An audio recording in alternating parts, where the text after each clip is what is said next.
যেই বেটা এদেশে গায়ে হলুদ চালু করেছে ওর কথা বলছে।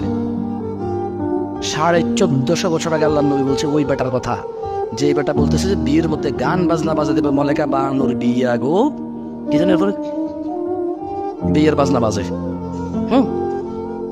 যেই বেটা বিয়ের মধ্যে চিন্তা করছে যে এরকম একটা জিনিস বাজানো দরকার, ওই বেটার কথা বলছে।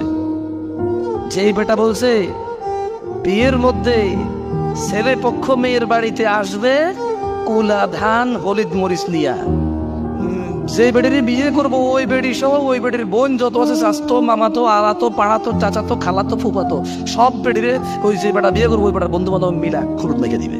তোমার বিবাহ তুমি রামশ্যাম যদুমধুর মতো করে ফেলেছো।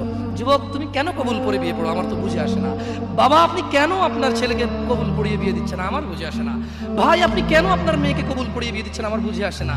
আপনার মেয়ে হলুদ কাপড় পরে, মাথার মধ্যে খোপা দেয়, 3 জন এসে দুধ খাওয়ায়, 4 জনে কোলে নিয়ে নেয়, 6 জনে গান বাজায়, 10 জন এসে হলুদ মাখে, শুধু বুঝি মৌলবি দিয়ে কবুল পড়ালে বুঝি মুসলিমের বিয়ে হয়। শুনুন আপনার নবী মুহাম্মদুর রাসূলুল্লাহ সাল্লাল্লাহু আলাইহি ওয়াসাল্লাম কবুলের পদ্ধতি দিয়ে গেছেন, তাই কবুল পড়ায় মুসলমানের বিয়ে মনে করেন না। কিন্তু বাকি যেগুলো করেন এগুলো কার পদ্ধতি? কার?